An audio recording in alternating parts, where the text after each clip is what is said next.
Yes. Pyrex and microwave in I'm the out, whisk. G, You probably heard? think I'm baking cake when I'm working the whip. You probably think it's Pyrex. Whole lot of shots followed after I bust your snot box. Witness a rock bottle.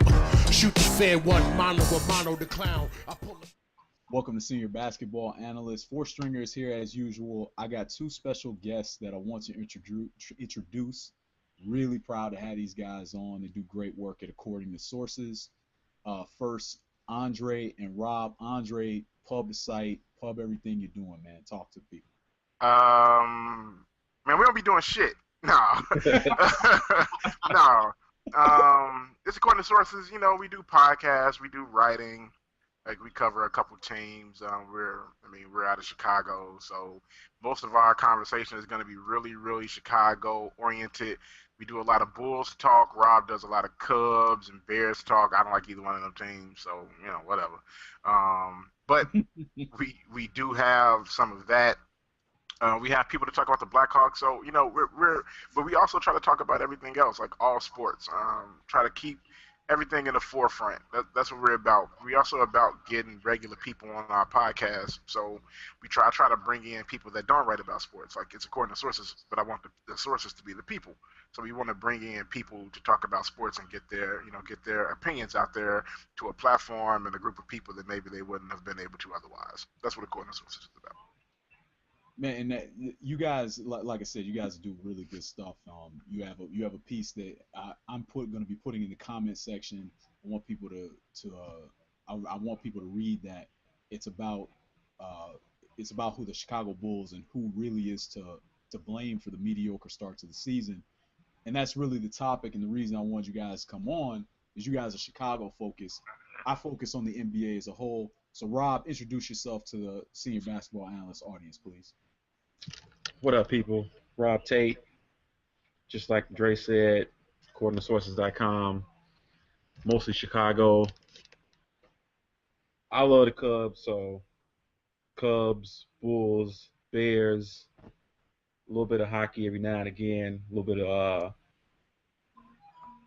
of boxing, the whole nine.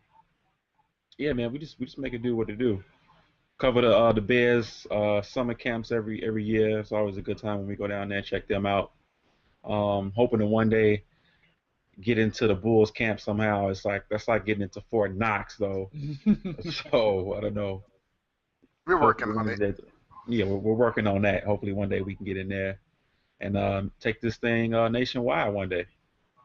Well, that's all love, and right now, I really wish we had somebody on the inside with the Chicago Bulls, because a lot of times I feel like the people that have access won't speak the truth about what's going on with this. I'm so glad you said that, man. I can't wait to get into what I heard out of somebody really close to the Bulls today. There's one guy. I don't know if you follow this guy. His name is Scottie Pippen on Twitter. Piffin's good. Yeah, Piffin's good. He's pretty biased because he's a Chicago dude, so his Derrick Rose bias is like thick. Like, I thought I was real biased towards Derrick, but his bias is like a million times worse than mine. And he kind of biased toward Tony Snell too, I think. It seemed like. What you call young ugly folk? Yeah, I call Tony Snell ugly folks. If you see Tony Snell, what happens is, man, people see those sparks of a Tony. Because if Tony Snell hits a couple threes, oh man, he becomes a good player. He's not just okay; he becomes a good player. Because all of a sudden he's coming to the basket. He could get 15 points, play tough defense. He becomes hit layups. Like, wow, Tony Snell hit a layup. Hey, it's hard to get layups out of the small forward position on this team. It's very difficult to get layups hit on out of the small. You know what? We're going. You know what? Let's save that for the roster discussion. So, Andre, give me your grade. What do you think of what's going on with guard packs? And I know a lot of this is in your piece, but just get a synopsis of what you think is going on with the front office of the Chicago Bulls. I mean, I give the front office as a whole. I'm gonna be generous and give them a D. I'll give them a D. Okay. And I say that because they witnessed this same team last year underperform, game after game. Absolutely. And for some odd reason believed that the only thing we needed was to change the coach. Like we didn't need to like add like athleticism or more shooting or anything. All we needed was a different coach. And we can see that that is not the only thing we needed. Now, we did need a different coach because I believe that the players were started to tone out the coach that we had at the present point. But that wasn't the only thing we needed. And because of that, I give them a D. And that's being generous. What did you think of because that being their only big move? And actually, I would count signing Jimmy Butler as a move too. It's not an acquisition. Like this leads to my sycophantic media thing. Why are you agreeing to call Mike Dunleavy an acquisition? Why are you agreeing to that? That's Who, not, me? No, not you personally. I'm saying the media. Why are they're like going along with that spin that Mike Dunleavy is an acquisition? Because they're stupid. But Jimmy Butler, I think, is a move. It's not a move that I think is highly weighted because you're just keeping your own guy. But Hoiberg is a move. So what do you think about the Hoiberg hire so far? I think, like we said, we were talking about this before the podcast came on, before we started recording. Mm-hmm. Miami had LeBron James, and they had Chris Bosh, and they had Dwayne Wade, right? Absolutely. And it took them almost an entire year to become a competent basketball team. They were crying in locker rooms. That first year was ugly. It was ugly. Yeah, they were crying in locker rooms. It took them forever to become an actual basketball team. Mm-hmm. I don't expect anything different from the Chicago Bulls. I don't expect the Bulls to just become some great team. It's like out of nowhere, like everything falls into place. If that's not how sports work. Sports it doesn't work like that. You don't just become a good team. Consider this though. Just juxtapose that with what happened with the original Big Three in Boston. Title first year. That's different, I think, because the talents fit so well together. You know, there wasn't a lot of I need the ball to be good, right? So you had LeBron James and Dwayne Wade who both needed the ball to be good. But then you had like a Ray Allen in Boston who was like, okay, I could just run off of a whole bunch of screens and, you know, hit some threes. And like that was cool. Mm-hmm. And you had KG who was like, okay, I'll just play good defense and hit that occasional jump shot. Like nobody needed the ball. So it worked very, except for Rondo. I mean, and even then, I mean, Rondo, whatever, he's Rondo. You know, the main point was that these guys, their skill set worked very well together. It took LeBron James and those guys a while to become what they were because the skill sets just didn't fit. And they also needed Chris Bosh to develop a three-point shot. So there was some work that needed to be done before they could be a good basketball team. Got enough credit for adding that skill set to his game. He never got enough credit for that because that was specifically designed to help him play with LeBron James. I think Chris Bosh, I read somewhere that he only hit, I think, like 8 3-pointers per season the first decade of his career. And now he's shooting them at like 37% from the field right now. Like, that's amazing. Like, yeah, that's a testament to the type of player that he is, and he was able to put that in his arsenal. Because without him, they don't win. You know what? It's funny. You know, as I've got fan night on NBA TV. I'm watching Karl Anthony Towns just run over people. It's interesting that Chris Bosh. There's a lot of people that still want to say he's not a Hall of Famer, and that kind of makes me laugh. Like, what do you think a Hall of Famer?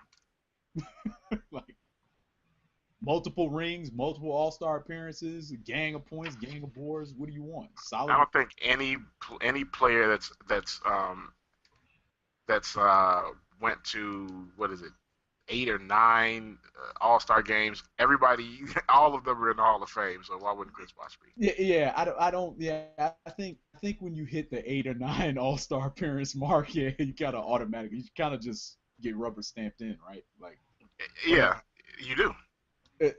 So Rob, what do you think of the front office? Give me a grade. Give me your thoughts.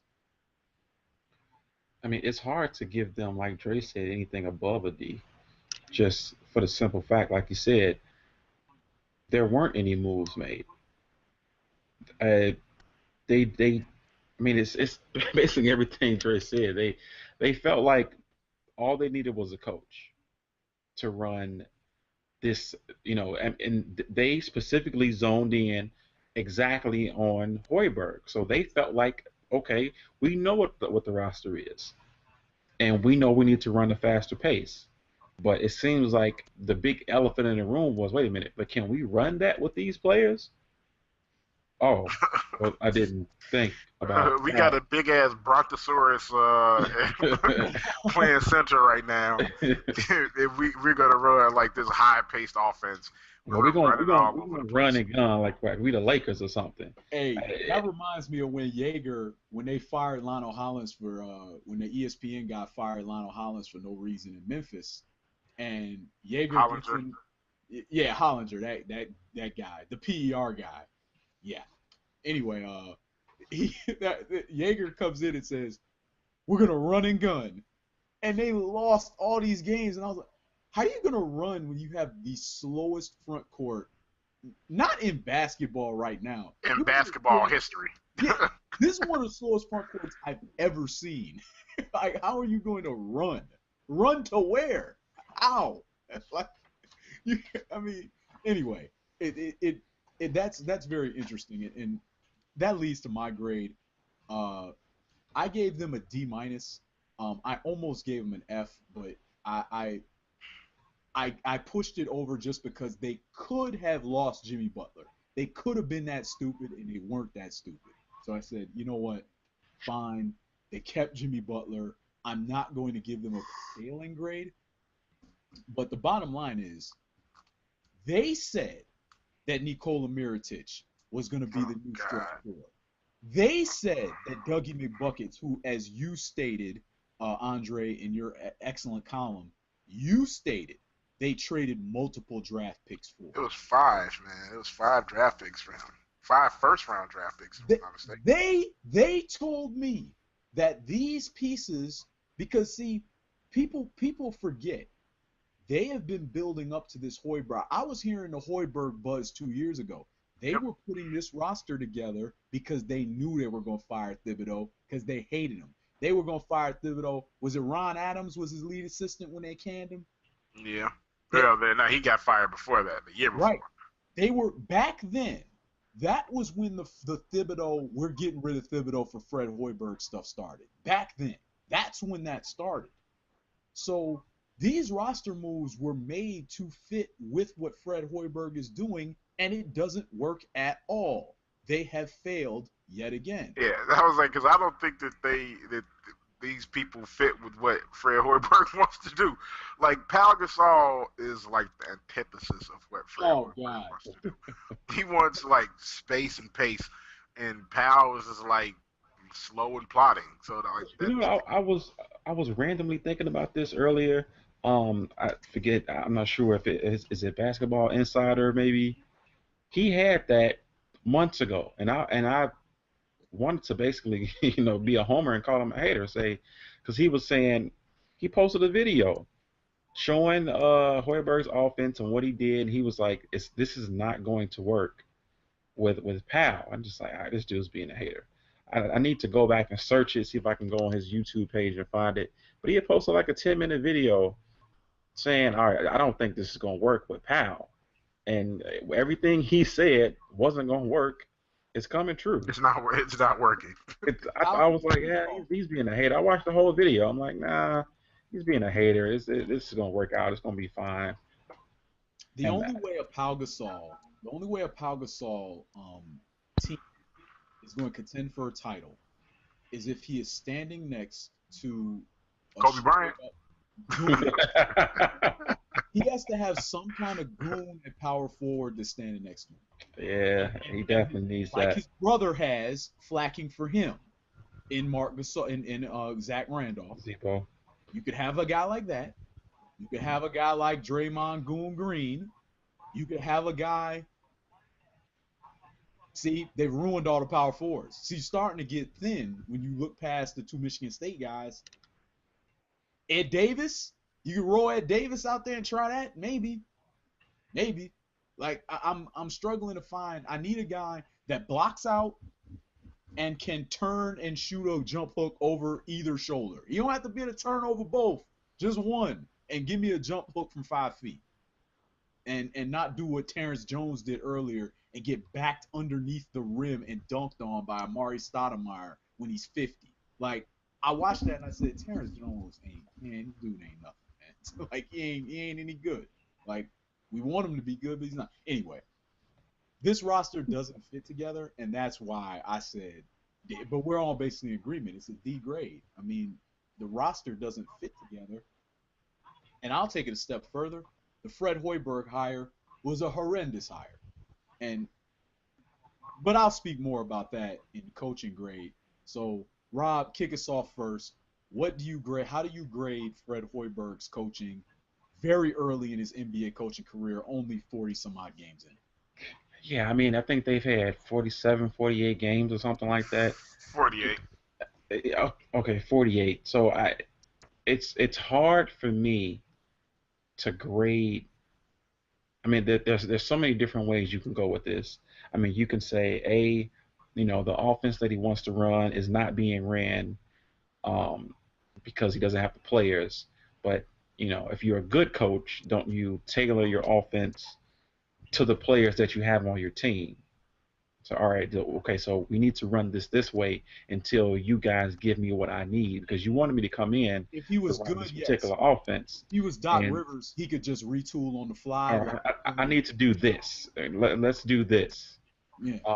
So it's hard for me to grade him harshly. I mean, I'll give him. I mean, the team is over 500. They're not, they're not terrible. I mean, they could be worse, believe it or not.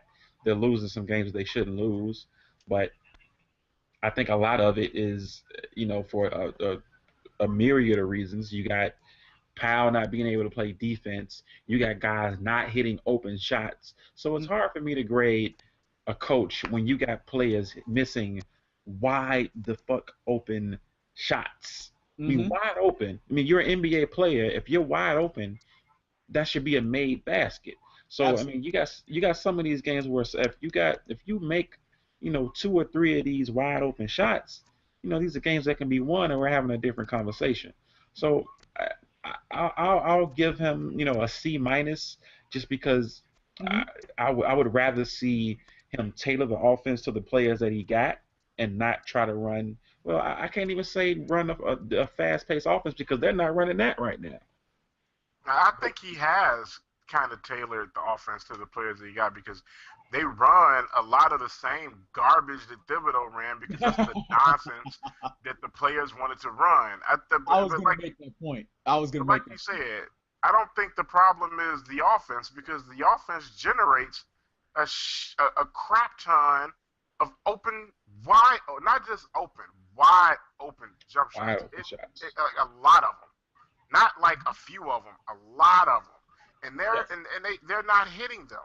Nobody's hitting these wide open jump shots. Not Doug, not Nico, not Tony, nobody. Nobody's hitting the wide open jump shots. Like I said before, I don't know what anybody wants outside of him taking the ball and literally going on court and shooting the ball for them. There's not much else that he can do. He's giving these guys the tools to succeed offensively, and they are not using them. The offense is fine. It sounds like you're leaning toward you sounds like you're leaning toward a B grade. Nah, I'm giving him a C because the team just isn't really good right now. I'm giving him a C. But okay. I'm not gonna be one of the people that I'm not blaming a rookie head coach. I generally don't do that. I at least want to give them a chance to get some guys in that actually can run the offense if they're trying to run, hit some shots. I'm looking at this offense, and I have yet to see a problem with it. Once I see a problem with their offense, then yeah, I'll start saying something about Fred. I mean, it's hard to give a guy that just came in a negative grade. Just like I liken it to college. like if a new college coach comes in, like you're not expecting, like I'll just throw a name out like Jim Harbaugh. You weren't expecting a Michigan football. I know you don't follow football, college ball at all much, but Michigan was god awful last year. Okay. The season before this one, and then Harbaugh came in, and these dudes went to a bowl game. They were beating top teams. They I don't recall if they either won the Big Ten or they played for the Big Ten championship or whatever. Either way, they were better, a lot better in his first year than you expect most college teams to be. And it's the Mhm. same way. You usually want to give a guy, all right, I'm gonna give this college coach at least 3 years when he get his own recruiting class in, and we can see what he does with his own players. It's the same thing. He's playing with Tibbs players essentially. Tibbs players with Tibbs knees. most of these And, cats, most of these cats running got Tibbs knees. and even going as far as running Thibs' offense. So like, what else is he supposed to do? I don't know what else he's supposed to do. Like I said, outside of shooting a basketball for everybody on this team, there isn't much more that he can do to help this team succeed. They Well, need to learn how to now help themselves succeed. once they start bringing in cats, they go, all right, this was a Fred Hoiberg guy. These are some of his guys. He's something to bring in. And And then this shit still ain't working. and it's still not working, Well, then that's when I'll start going, all right, this is a Darko D and Tom coach. Jackson aren't gonna do that. They already tried. They like we already established that. Their guys to help Fred Hoiberg succeed are Nico and McDermott. Those are the guys. And Pat, I refuse. Now, Powell couldn't have been one because No. if they want to run, it couldn't have been Powell. well, It couldn't have been Powell. who are they going? I mean, like next year, what type of players do you think they're going to bring in? I definitely a good think question. Nico and McDermott were part of that. I definitely. I think Nico and McDermott, but I think Nico is just a part of them trying to be a good team, just like in general, like just period. Like They didn't think that we would be having this conversation about Nico. This is not. we talked about that in the in, podcast. in fairness to them, they didn't think this is the conversation we would be having about Nico. They didn't Really? think that we were Like, talking whether about. or not he's a good basketball player. Yeah, no, conversation? no, No, they no, couldn't have. no. They didn't think that. They didn't think that. They thought they were getting a top 5 guy. What? They've been waiting to get this guy over here. They've been waiting to get this guy over here for what, 3 or 4 years now. They thought they were getting. Who is the worst field goal shooter in NBA history? Well, this is what you're talking about is hindsight. What I'm talking about is what they What they thought they were They getting. thought that they were. Everybody thought they were getting a steal. Well, And it's then not- when he it's came not- over here and he was putting up 17, 18, 25-point nights, you're like, all right, they was right. It's not Nico. It's Ricky Rubio.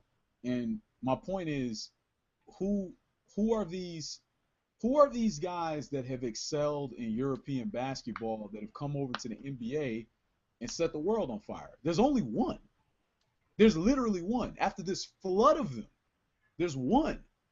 So I don't understand why, for me to pretend like Nico should be Dirk is ridiculous to me. That's absurd.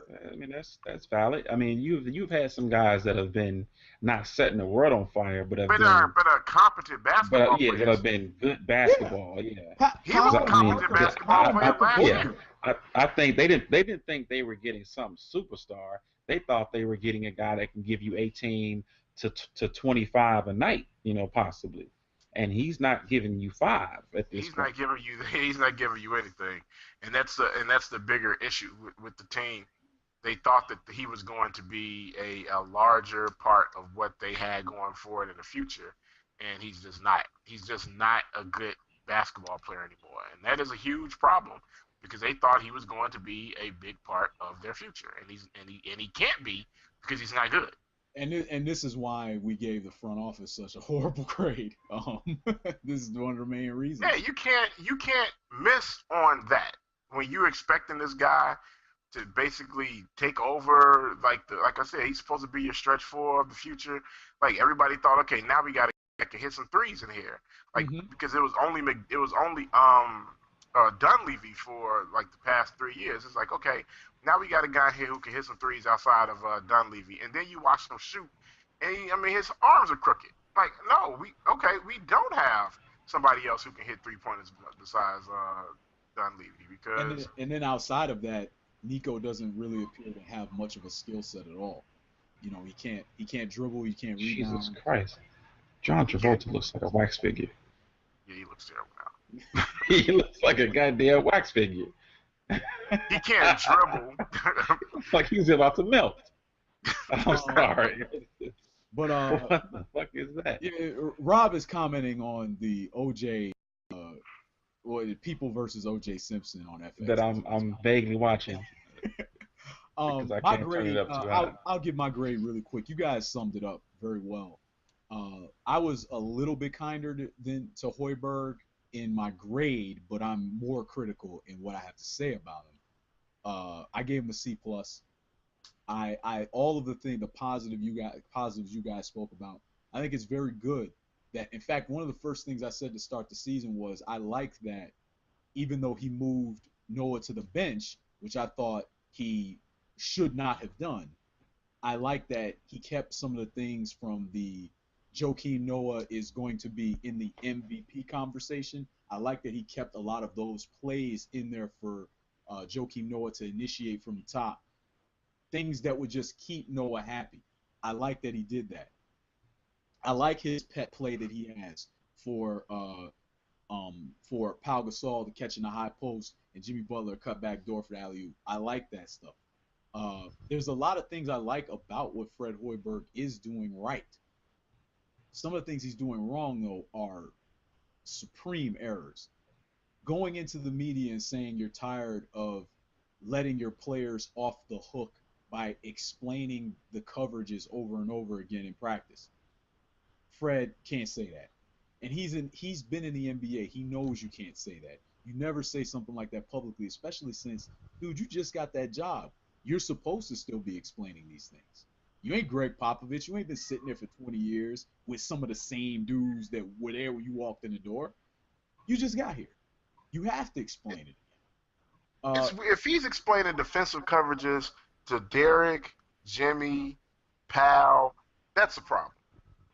But No, you want to know what? I think honestly, he's specifically talking about explaining this shit to Pal, Here's the thing. which is a bigger problem for me.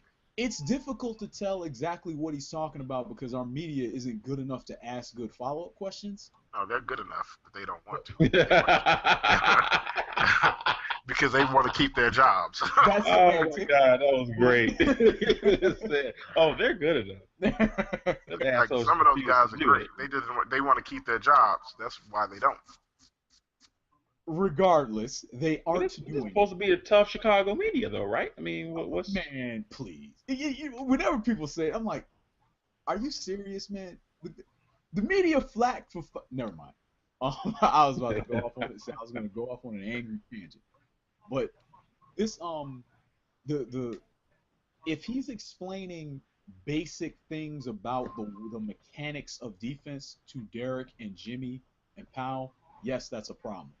But if he's talking about explaining how he wants things played specifically and what each call means in terms of, hey, I don't need you to be at this angle when you ice the pick and roll. I need you to be at this angle.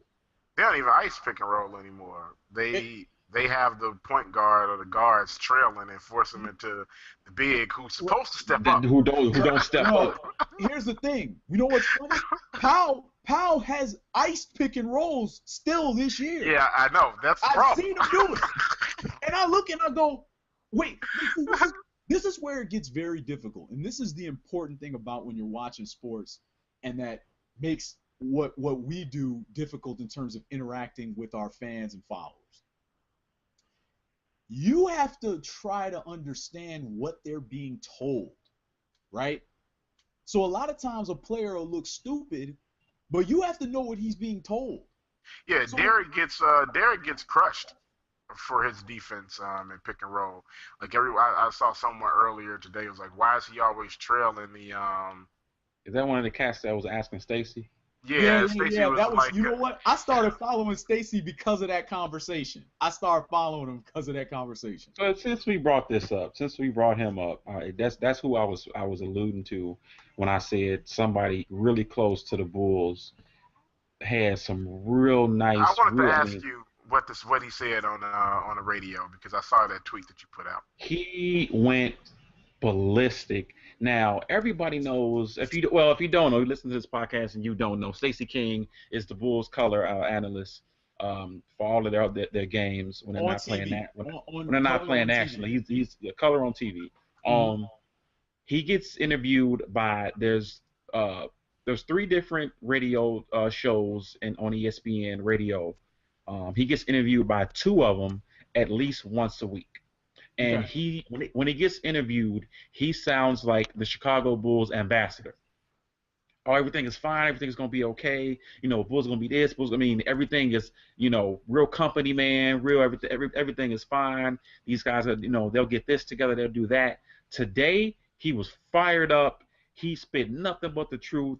I mean, he went in on everybody, on Jimmy, on Powell, on Hoiberg. Mm-hmm. I wish I had a transcript of what he said, but the gist of it was he let nobody off the hook. He talked about Powell and his defense, and he Mm-hmm. explained what you guys just talked about as far as not coming up on the pick and roll. Stacey never does that. During a game, he might, but on the radio, when his interviews, he's very positive. There's nothing really negative. Today, Mm-hmm. he was really fired up, and I don't know if it's because, like you said, Dre, he took a bunch of, more questions than he usually takes on Twitter after a game, well until I want to say maybe 1, 2 o'clock in the morning I checked his last night. timeline, and yeah, I thought he did. I was like, he does this every game? No, he No, doesn't. no, No, no, he doesn't. So he took questions well until last I checked. It was at least 1:30. I got tired. I couldn't stick with Yeah, it too I much saw when you longer. signed off. I followed the whole thing. I was up to like Yeah, 3 I'm in the like, all morning. right, I'm out. I can't go any longer. But Stacy, he took questions until about 1:30, 2 o'clock at night. Just random questions about what the problem was, what the issues was. He even Mhm. took one of mine. I asked because another radio host in Chicago named Jonathan Hood, whose basketball acumen I question. kind of And, and well I at this question it, point man. yeah, because he made a statement about I don't know if he was gonna bring this up or not, but he made a comment. This isn't the first time he's made this comment about Derrick Rose and not getting his foul calls, and his whole thing is it's partially Derrick's fault because he doesn't A, pine enough to the officials, and B, I guess flail himself around enough. So this is essentially his fault. Yeah, it's the And Carmelo I Anthony asked thing. I Carmelo asked Anthony said Stacy the that. same thing about I himself. asked Stacy.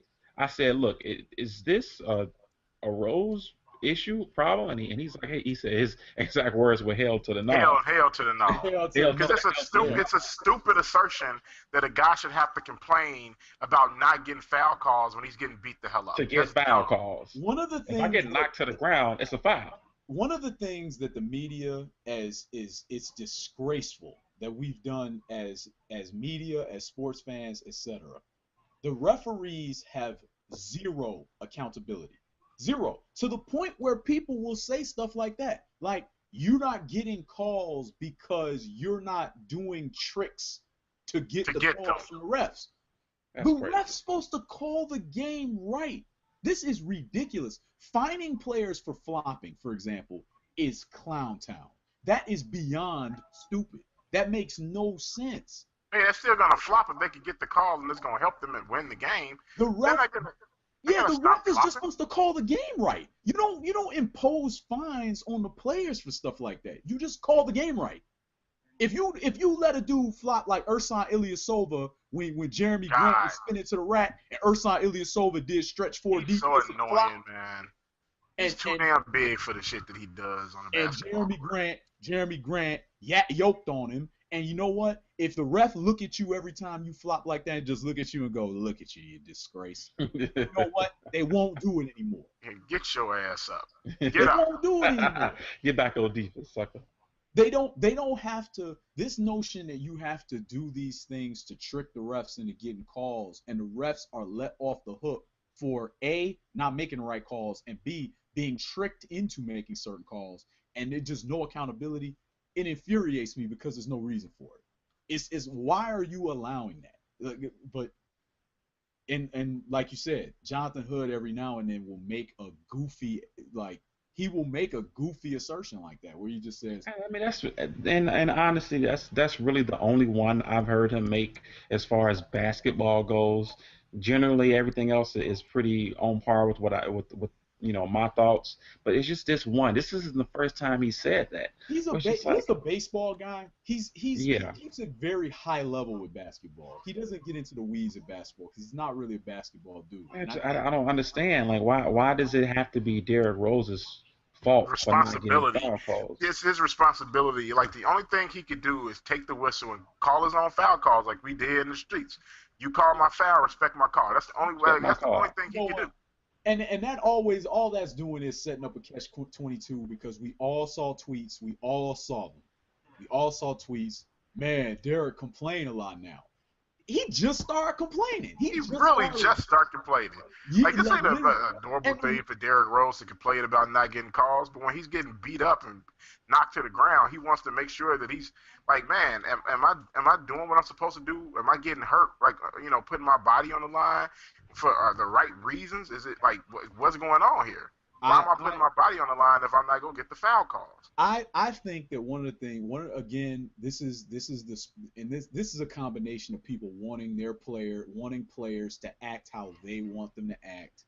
We know what the basis of that is, but all of this nonsense where players are criticized when they criticize the officials, it's ridiculous. If the official is wrong, the player is right.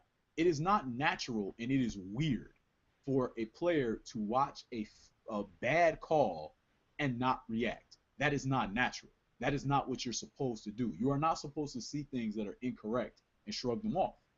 You're not supposed to see that.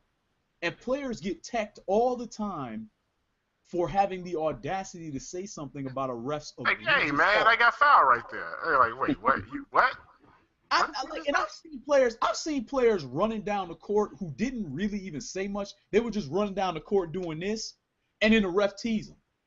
So it's like, I can't even signal that I should have got a call. I can't say anything. Like, and Derrick got that technical foul last night because I think he called the referee a pussy or something. No. He earned that tech. He did earn that one. But the notion that in general players shouldn't be complaining, you're supposed to say something if something's incorrect.